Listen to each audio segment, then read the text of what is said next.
The first of many Afghan refugees have arrived in Calgary following the withdrawal of U.S. troops and the return of the Taliban to power in Afghanistan.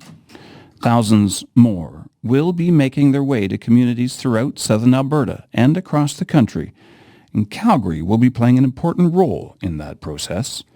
My next guest has been closely involved in the efforts to bring refugees to Canada.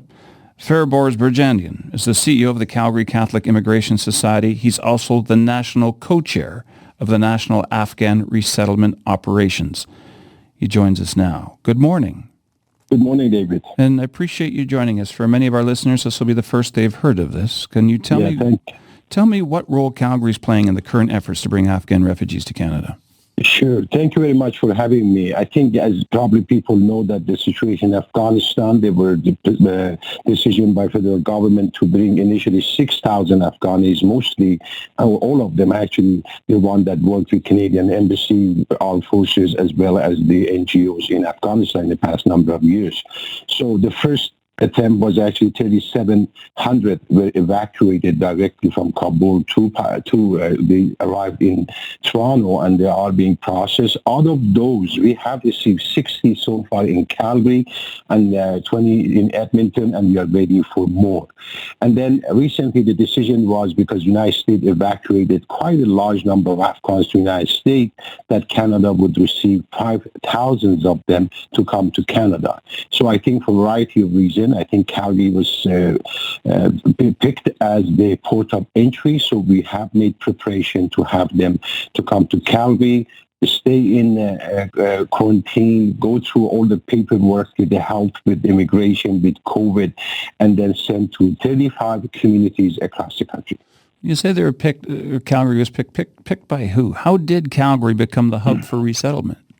I think part of that was the capacity Calgary has, and I think part of that making sure that the Western Canada basically gets its share of the refugees coming to Canada.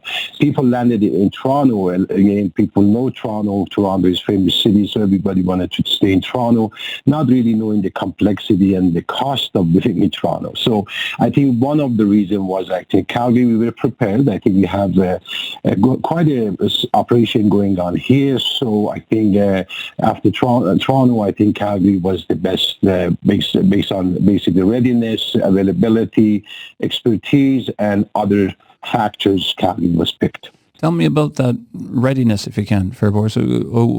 What greets Afghan refugees who have been through so much by the time they get here? Tell me about the greeting and the resettlement. What do we offer?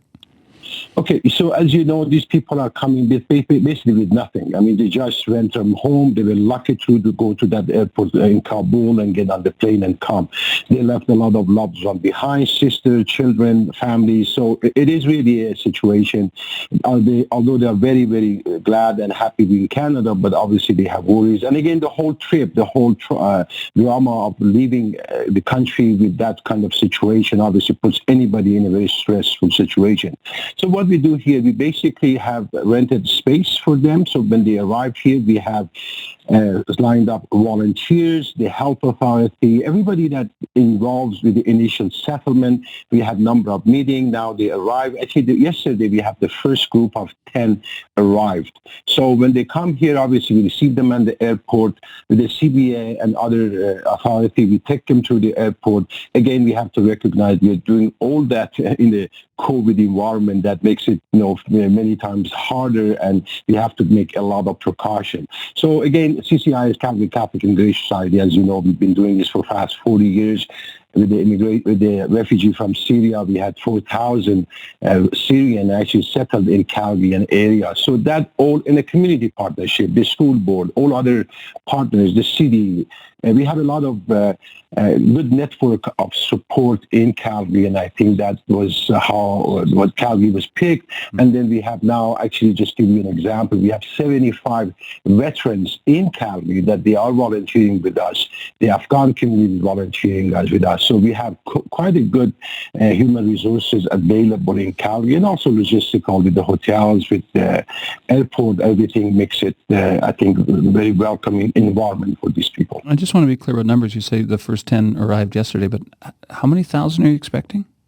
I think we are expecting, again, it is really hour by hour. We don't really know the situation. But I think what we are preparing for ourselves is for 5,000 arrival in the next 3 months, 3.5 months. Okay. And they come to Calgary, you help with resettlement, and then you say they move off to 35 communities across Canada. How are those communities chosen? Actually, they are actively, we have 35 communities, such as Calgary, that we have reception houses, we have programs for refugees to settle, mainly government-sponsored refugees, but definitely a lot of private-sponsored refugees and refugee claimants. So when the people arrive, we isolate them because of health regulation. We put them in the room, and we connect them virtually, and we provide them with all the information. So we try to keep them very busy and active while they are in quarantine. So these 35 organizations, they have done this work for many, many years. So we do have a structure, a national structure, that we have 4 regional groups based on the IRCC regional division of the country. And then we have the steering committee that actually myself and John Bond from IRCC are co-chairing that, which basically brings everybody across the country together to discuss, to learn, to share, and to support each other to get this very complex, actually, quite a complex operation go well and people settle. It sounds enormously complex. Have you got everything you need, or are you in need of donations? Again, we have been receiving some support and donation. I want to recognize Canadian Tire. Actually, they've been really fantastic. They are sending a lot of stuff for us, kids stuff, bags, small sport equipment. So we are very appreciative of that. I know Costco has done as well, and we're waiting for Costco to respond to Calgary because they've been very active in Toronto. What we need actually at this point is just basically a lot of love and prayer for these people. I think that's to start with. And also we need clothing. We need good shape clothing if they are available. People can contact CCIS 403-22006 and offer the clothing. Again, you have to be patient with us to pick it up because we're going to do it with respect. We're going to create a store actually for the people to go and pick their own clothing they need.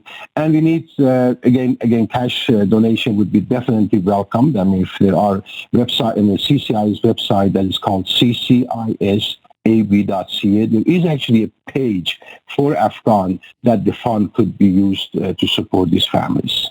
Fariborz, good luck with these efforts. Thank you for letting us know about them this morning. I appreciate it. Thank you very much, and I hope I would come up and give you some update in a couple of months. I would like that. Thank you again. That is Fariborz Burjandian. He's the co-chair of the National Afghan Resettlement Operations. As you just heard, Calgary is going to be a key hub in those operations. He's the CEO of the Calgary Catholic Immigration Society.